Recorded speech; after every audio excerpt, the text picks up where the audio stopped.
Hello guys, in this video we will be covering about isotope effect and its kinds. Okay, so let's start. तो isotope effect first of all होता क्या है? Isotope effect का मतलब क्या है कि किसी भी जब हम कोई रिएक्शन को कर रहे हैं, उसको प्रोसीड कर रहे हैं, जो उसके बॉन्ड टूट रहे हैं, जो न्यू बॉन्ड बन रहे हैं, जहाँ अगर उस रिएक्शन में कोई ना कोई रिहाइब्रिडाइजेशन हो रही है, मतलब कुछ ऐसी चीज़ हो रही है जिसके कारण हमारी रिएक्शन के रेट में कुछ चेंजेस आए। रेट क्या है? Speed of the reaction. अगर कुछ बॉन्ड टूटने से स्पीड कम हो रही है, जब फॉर्मेशन होने से बॉन्ड स्पीड बढ़ रही है, तो उस चीज़ को जब हम देखते हैं तो हम उसको बोलते हैं आइसोटोप इफेक्ट। ओके, अब ये आइसोटोप इफेक्ट हमारा, आइसोटोप का मतलब क्या है? आज जैसे हम पढ़ते हैं हाइड्रोजन का आइसोटोप है deuterium. What does it mean? Isotope effect का मतलब क्या है कि जब हम चेंज, जैसे for example we are comparing the mass, ठीक है, मास का जो चेंज आ रहा है उससे हमारे आइसोटोप बनते हैं। ठीक है, same chemical formula but different mass. Okay, so we are studying about that. Now we know that कि here we will be studying about hydrogen and deuterium. Hydrogen और ड्यूटेरियम हम क्यों पढ़ रहे हैं? बिकॉज इनका केस में जो आइसोटोप इफेक्ट है ना वो सबसे ज़्यादा आ रहा है, because there is a 100% change. ये हम आगे पढ़ेंगे कि इनमें 100% चेंज आता है, इसलिए हम इसको कंसीडर करते हैं। ठीक है, बाकियों को नहीं करते, क्योंकि बाकियों में क्या होता है कि जो आइसोटोप इफेक्ट है उसमें थोड़ा चेंज आता है, not that much. Okay, so first of all हम यहाँ पे क्या करेंगे कि आइसोटोप इफेक्ट की हम ऐसे एज अ डेफिनेशन वगैरह समझ लेते हैं। क्या होता है कि आइसोटोप इफेक्ट ना बेसिकली क्या है कि it is a ratio of rate constant. Rate constant किसका? ये जो हम पढ़ रहे हैं ना, KH/KD, we are talking about hydrogen and deuterium, so हम उसका बात करेंगे। तो ये जो रेट कांस्टेंट की वैल्यूज़ होंगी ना KH/KD। अब हमने KH/KD क्यों लिया है? इसका रीज़न क्या है? हमें पता है कि हमारी क्या बोलते हैं, नेचुरल बीइंग में जो हमारा हाइड्रोजन है ना वो बहुत अबंडेंस में फाउंड होता है, कि बहुत ज़्यादा मात्रा में हमें हाइड्रोजन मिल जाता है। बट उसी वे में जो ड्यूटेरियम है वो हमें इतना अबंडेंस में नहीं मिलता है। ड्यूटेरियम की जो एक्सिस्टेंस है वो बहुत कम है। ठीक है, तो हमने KH/KD ले लिया है। ठीक है, इनके रेशियो को हम बोलते हैं आइसोटोप इफेक्ट। ओके, अगर तो KH/KD की वैल्यू ग्रेटर देन 1 है, जो इक्वल टू 1 है और लेस देन 1 है, तो हम इनके ऊपर इनके वो पढ़ेंगे। अगर तो KH/KD इज इक्वल टू 1 की मतलब कि जितनी हमारी रेट कांस्टेंट हमारा KH हाइड्रोजन के कारण आ रहा है उतना ड्यूटेरियम के कारण आ रहा है, तो इट मीन कि उस रिएक्शन में तो कोई चेंज ही नहीं आएगा। तो अगर चेंज ही नहीं आएगा तो कोई भी आइसोटोप इफेक्ट होगा ही नहीं, जब होगा तो बहुत कम होगा। एंड इफ़ जो हमारी रेशियो है KH/KD is different from 1, it could be greater than 1, it will be normal isotope effect. If it is less than 1, it will be inverse isotope effect. ये हम दोनों आगे चल के पढ़ेंगे कैसे क्या होता है। ठीक है, when KH/KD is greater than 1, first of all when it's greater than 1 it will give us the isotope effect, and इसके बेसिस पे हम आगे इसको डिवाइड करेंगे प्राइमरी आइसोटोप इफेक्ट पे एंड सेकेंडरी आइसोटोप इफेक्ट पे। ठीक है, अगर तो KH/KD की वैल्यू अगर 2 से लेकर 10 के बीच में आ रही है तो वो प्राइमरी इफेक्ट देगा। अगर वो 1 से लेकर 2 के बीच में आ रही है तो वो सेकेंडरी आइसोटोप इफेक्ट देगा। ठीक है, तो जैसे कि हम पढ़ रहे हैं, first of all we will talk about primary isotope effect. अब प्राइमरी आइसोटोप इफेक्ट में क्या हो रहा है, आपको एक चीज़ याद रखनी है कि प्राइमरी आइसोटोप इफेक्ट में ना बॉन्ड की ब्रेकेज होती है, और सेकेंडरी आइसोटोप इफेक्ट में हमारी रीहाइब्रिडाइजेशन होती है। समझ रहे हो? मतलब कि होता क्या है कि जो तो हमारे पास जहाँ पे जो हमारा जैसे जो क्या बोलते हैं, जहाँ पे हमारी बॉन्ड ब्रेकिंग हो रही है और वहाँ पे जो कार्बोकटाइन या कार्बोनाइन जो भी बन रहा है वो हमारा रेट डिटरमाइनिंग स्टेप का हिस्सा है। समझ रहे हो? वो हमारा होगा प्राइमरी आइसोटोप इफेक्ट।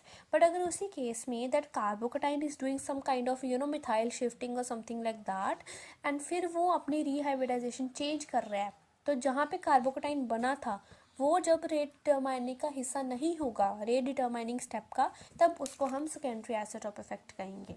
ओके, ये हो गया।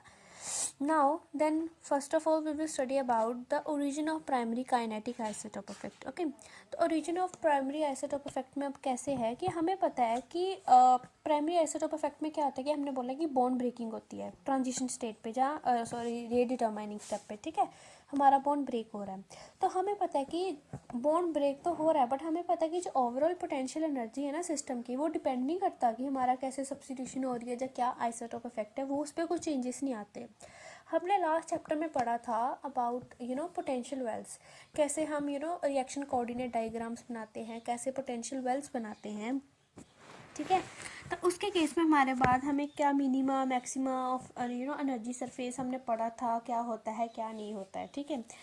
तो यहाँ पे हमें पता है कि जब हम रिएक्शन कोऑर्डिनेट डायग्राम में हम बना रहे थे, तो जब भी एक रिएक्शन प्रोसीड करती है, ठीक है, उसके हमारे पास डिग्री ऑफ फ्रीडम हमने पढ़ी थी कि डिग्री ऑफ फ्रीडम क्या होती है कि किस वे में एक रिएक्शन प्रोसीड करेगी। ज़्यादा ट्रांसलेशनल मोड्स होते हैं, या रोटेशनल मोड्स होते हैं, या वाइब्रेशनल मोड्स होते हैं।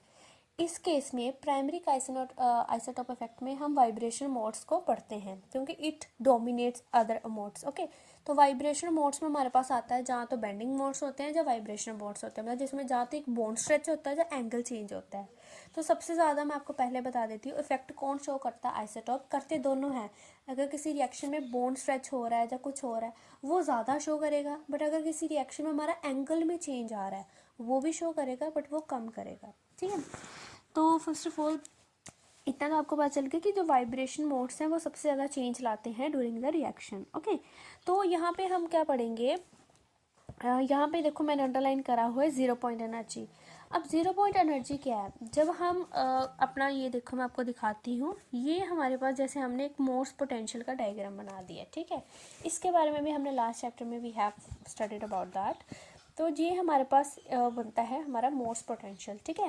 अब मोर्स पोटेंशियल में क्या होता है कि जो हमारी जीरो पॉइंट एनर्जी क्या है, जीरो पॉइंट एनर्जी वो एनर्जी है जो सबसे लोएस्ट से हमें मिलती है।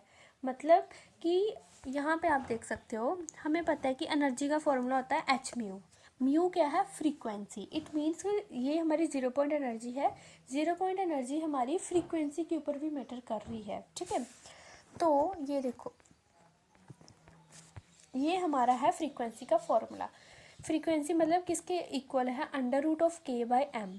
के क्या है हमारे पास, फोर्स कांस्टेंट है। एम क्या है हमारे पास, रिड्यूस्ड मास है, ठीक है। अब हम देखते हैं, ये देखो हमने देखा कि जीरो पॉइंट एनर्जी हमेशा लो से शुरू होती है, ठीक है। तो ये मतलब सबसे लोअर पॉइंट पे हमने देखा हमारे जीरो पॉइंट एनर्जी आ रही है। बट यहाँ पे सबसे लोअर में हमने सी डी बॉन्ड क्यों लिया है, मतलब हमने ड्यूटेरियम को क्यों लिया, हाइड्रोजन को क्यों नहीं लिया, तो उसके बारे में हम यहाँ से पढ़ेंगे। इस फॉर्मूले से हमने देखा कि जो हमारी फ्रीक्वेंसी है वो inversely proportional to a square root of mass, reduced mass, ठीक है। हमें पता है कि अगर किसी भी एलिमेंट का जितना ज़्यादा मास होगा उतना कम हमारे पास क्या हो जाएगी, फ्रीक्वेंसी हो जाएगी, बिकॉज है इन्वर्सली प्रोपोर्शनल। तो अगर ड्यूटेरियम का मास ज़्यादा है इट मीन्स दैट उसकी फ्रीक्वेंसी कम होगी।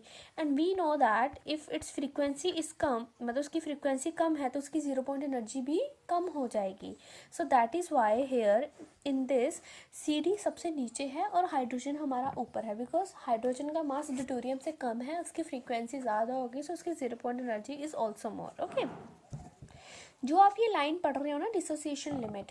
अब डिसोसिएशन लिमिट का मतलब क्या होता है कि यहाँ तक हमारी ना बॉन्ड की ब्रेकेज होगी, या मतलब एक लिमिट है, यहाँ तक हमारा बॉन्ड ब्रेक हो सकता है, जहाँ एनर्जी हमारी वो हो सकती है डिस्पैच। ओके, सो ये चीज़ आ गई है। तो अब ये जो हमने एक्टिवेशन एनर्जी लिखी है, एक्टिवेशन एनर्जी हमारी जो हम इसको आगे जाके पढ़ेंगे जब हम प्रॉपर इसका डायग्राम बनाएंगे, तो उस केस में हम पढ़ेंगे कि कैसे एक्टिवेशन एनर्जी में चेंज आ रहा है, तो हमारे पास प्राइमरी आइसोटोप इफेक्ट में भी कैसे चेंजेस आएंगे अलोंग विद द रिएक्शन, ठीक है। तो we will study about that. And okay, now I will be talking about अगर किसी रिएक्शन में 100% बॉन्ड ब्रेकेज हो रही है। वैसे तो प्रैक्टिकली 100% बॉन्ड ब्रेकेज कभी नहीं होती किसी भी रिएक्शन में, ठीक है। तो अगर तो 100% बॉन्ड ब्रेकेज हो रही है, इसका क्या मतलब है कि जो हमारा के एच अपॉन के डी की रेशो थी, मतलब वो बहुत ज़्यादा आइसोटोप इफेक्ट देगा। जितनी ज़्यादा बॉन्ड ब्रेकिंग उतनी ज़्यादा हमारा प्राइमरी आइसोटोप इफेक्ट होगा हमारे लिए, ठीक है।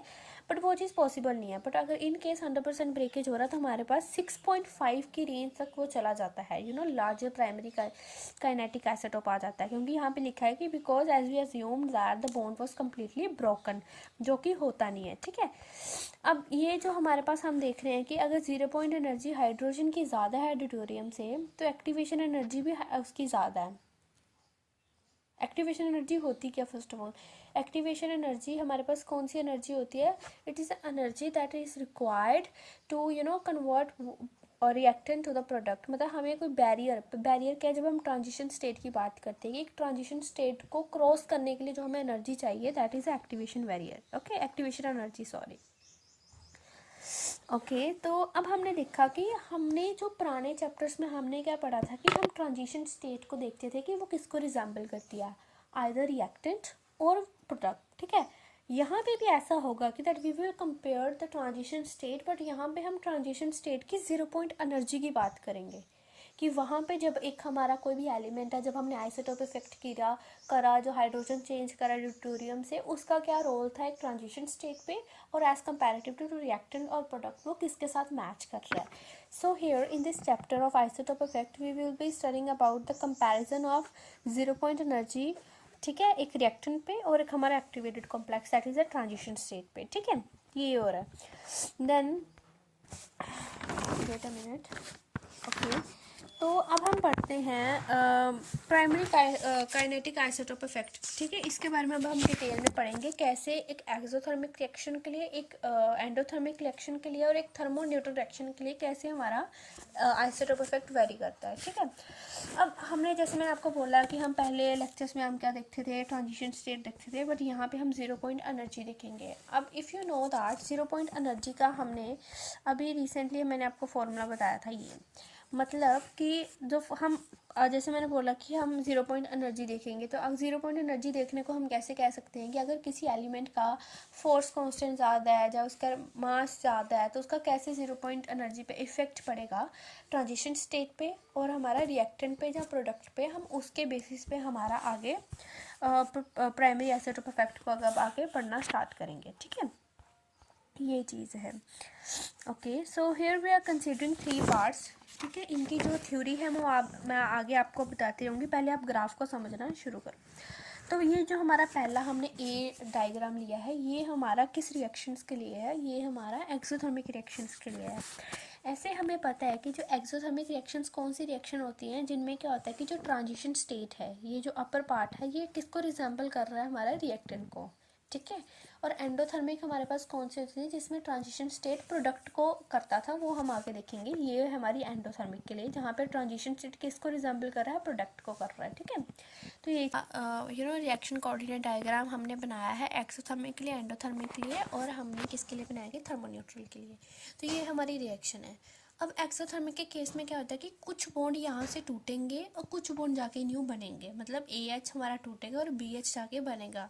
तो ये जो हमारी ट्रांजिशन स्टेट है, हम क्या देख रहे हैं कि रिएक्टेंट पे जब AH और B जो नेगेटिव साइन था, ये जो जब था, और जो ट्रांजिशन स्टेट पे हमारी जो 0 पॉइंट एनर्जी आ रही है उसका डिफरेंस कैसे आ रहा है। तो हमें पता है कि एक्सोथर्मिक रिएक्शन के लिए ट्रांजिशन स्टेट रिजेंबल ही किसको करती है, रिएक्टेंट को करती है। एक तो ये तो हमें ओवरऑल पता था, बट जब हमने इसके ये मोर्स पोटेंशियल बनाए तो हमें पता क्या चला कि जो 0 पॉइंट एनर्जी थी जो हमारे ट्रांजिशन स्टेट पे आई, वही 0 पॉइंट एनर्जी का डिफरेंस हमारा रिएक्टेंट पे भी आ रहा था। तो इसका मतलब क्या हुआ कि अगर 0 पॉइंट एनर्जी में इतना ज़्यादा डिफरेंस ही नहीं आ रहा तो वो आइसोटोप इफेक्ट कैसे ही देंगे, मतलब बड़ा ही कम आइसोटोप इफेक्ट होता है, क्योंकि जो हमारा सिमेट्रिक स्ट्रेच हो रहा है, मतलब कि जितनी एक्टिवेशन एनर्जी हमारी CH की पहले थी अब उतनी ही हमारी CD की है। CH और CD में ज़्यादा एक्टिवेशन एनर्जी में इतना डिफरेंस आ नहीं रहा दोनों में, सो दैट इज़ वाई यहाँ पे प्राइमरी आइसोटोप इफेक्ट उतना ही होगा ना। Second case is of endothermic. अब हमें पता है कि एंडोथर्मिक के लिए जो हमारी ट्रांजिशन स्टेट है वो किसको रिजेंबल करती है, प्रोडक्ट को करती है, प्रोडक्ट को कर रही है। तो अब हम देखते हैं कि यहाँ पे भी देखो आपको डायग्राम में दिख जाएगा कि कुछ इतना फ़र्क तो आ नहीं रहा, मोर्स पोटेंशियल में कम ज़्यादा तो हो ही नहीं रही, सेम ही गैप दिख रहा है हमारा रिएक्ट पे भी, प्रोडक्ट पे भी और ट्रांजिशन स्टेट पे भी। अब देखो यहाँ पे भी क्या हो रहा है कि एंडोथर्मिक के लिए हम क्या बोलते हैं कि बॉन्ड पूरी तरह टूट चुका हुआ, और यहाँ पे ट्रांजिशन स्टेट पे हमारा पूरी तरह बॉन्ड की फॉर्मेशन हो चुकी हुई है। बॉन्ड की फॉर्मेशन हो चुकी है कि मतलब कि अब यहाँ पे क्या होगा कि जो हमारा प्रोडक्ट बना है, ये जो राइट हैंड साइड पे हमारा है, ये हमारा प्रोडक्ट है, ठीक है। हम क्या बोलेंगे कि जो 0 पॉइंट एनर्जी का डिफरेंस है ना प्रोडक्ट और ट्रांजिशन स्टेट का, वो इतना ज़्यादा है नहीं। अब उसका क्या मतलब है, क्योंकि जो हमारा फोर्स कांस्टेंट BH के लिए आ रहा था, जो नीचे वाली लाइन है वो CD है, ऊपर वाली लाइन हमारे पास CH है, ठीक है। जो हमारे पास क्या बोलते हैं इसको, जो हमारा फोर्स कांस्टेंट था बी एच के लिए, वो सेम किसकी तरह है, ए एच के लिए। जो हमारा प्रोडक्ट ए था और जो प्रोडक्ट बी था, मतलब कि ए एच और सॉरी रिएक्टेंट ए एच और प्रोडक्ट जो बी एच बन रहा है, उनका जो फोर्स कांस्टेंट है इट इज़ क्वाइट इक्वल। तो वही हमारे पास क्या हो जाएगा, ट्रांजिशन स्टेट पे भी ऐसा ही हो रहा है कि जो उसका फोर्स कांस्टेंट आ रहा है ए एच का, वो ज़्यादा डिफरेंट नहीं आ रहा, मतलब कि 0 पॉइंट एनर्जी में ज़्यादा फ़र्क नहीं आ रहा। जो हमारे पास प्रोडक्ट है वही हमारा सेम कितनी कितनी 0 पॉइंट एनर्जी शो कर रहा है जो हमारा रिएक्टेंट शो कर रहा है, तो वही हमारा ट्रांजिशन स्टेट शो कर रहा है, तो यहाँ पे भी वो नहीं होगा। अब हम थर्मोन्यूट्रल की बात करते हैं। अब थर्मोन्यूट्रल में क्या होता है कि ये देखो, ये हमारे पास रिएक्शन है। थर्मोन्यूट्रल रिएक्शंस में क्या होता है कि जो हमारा ये हाइड्रोजन मॉलिक्यूल है ना ट्रांजिशन स्टेट पे, ये हमारा इक्वली शेयर्ड होता है, मतलब इक्वली है, ये बीच में है, जितना ए के लिए उतना ही बी के साथ ये अपना बॉन्ड बना रहा है, ठीक है। ट्रांजिशन स्टेट पे बात कर रही हूँ। तो यहाँ पे क्या हो रहा है कि हाइड्रोजन की मूवमेंट नहीं होती ना, वो ए के पास ज़्यादा जा सकता कि मैं बोलूँ कि ये ए को रिजेंबल कर रहा है, ना तो मैं इसको बोलती हूँ ये बी के पास जा रहा है कि ये प्रोडक्ट को रिजेंबल कर रहा है, ये इन बिटवीन रह रहा है, ठीक है। तो ये चीज़ है। अगर तो वो इन बिटवीन रह रहा है, there is no movement of hydrogen, इसका क्या मतलब हो रहा है कि जो हमारी जो 0 पॉइंट एनर्जी होगी ना यहाँ पे, उसका लिटरल डिपेंडेंस अपॉन होगा आइसोटोप पे भी। हमारा आइसोटोप किसके साथ रिजेंबल कर रहा है, किसके साथ नहीं कर रहा, बिकॉज यहाँ पे तो हाइड्रोजन की कोई मूवमेंट ही नहीं हो रही कि वो प्रोडक्ट या रिएक्टेंट के साथ रिजेंबल करे।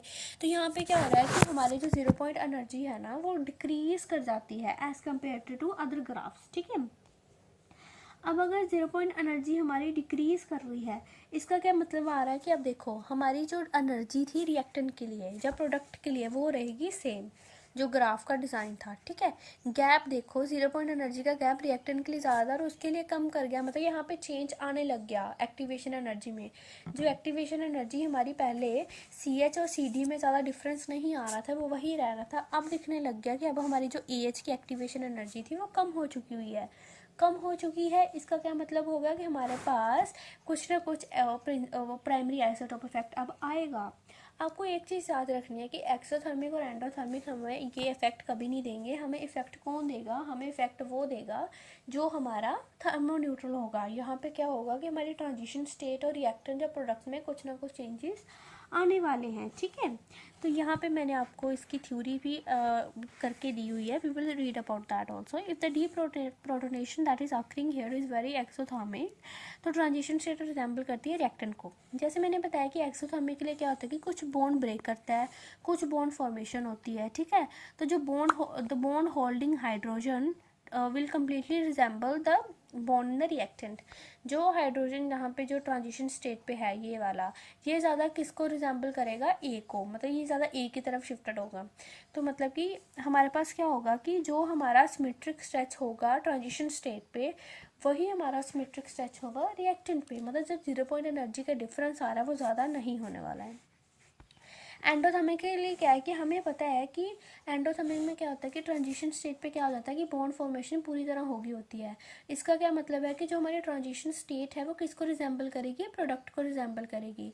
अब हमें पता है कि जो फोर्स कांस्टेंट था बी एच बॉन्ड के लिए, वही फोर्स कांस्टेंट सेम आ रहा है हमारा रिएक्टेंट वाले के लिए, ठीक है। मतलब कि हमारा जो फोर्स कांस्टेंट था ना प्रोडक्ट के लिए और रिएक्टेंट के लिए वो सेम है, और हमारी ट्रांजिशन अगर प्रोडक्ट को रिजेंबल कर रही है, इसका क्या मतलब हुआ, अगर प्रोडक्ट ही रिएक्टेंट के जैसा है तो ट्रांजिशन स्टेट भी तो रिएक्टेंट की तरह ही होगी, तो मतलब यहाँ पे भी कोई इफेक्ट नहीं आएगा।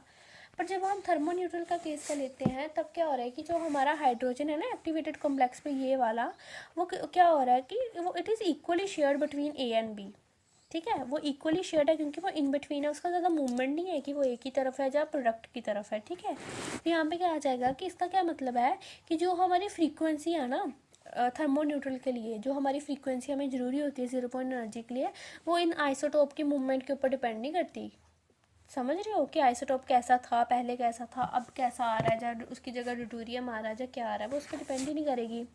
तो क्या होगा कि हमें क्या पता चलेगा कि ट्रांजिशन स्टेट पर जो 0 पॉइंट एनर्जी का डिफरेंस है ना वो कम हो जाएगा, कम होगा तो हमारे में गैप ज़्यादा आएगा, तो इससे क्या होगा कि हमें ज़्यादा आइसोटोप इफेक्ट दिखने को मिलेगा।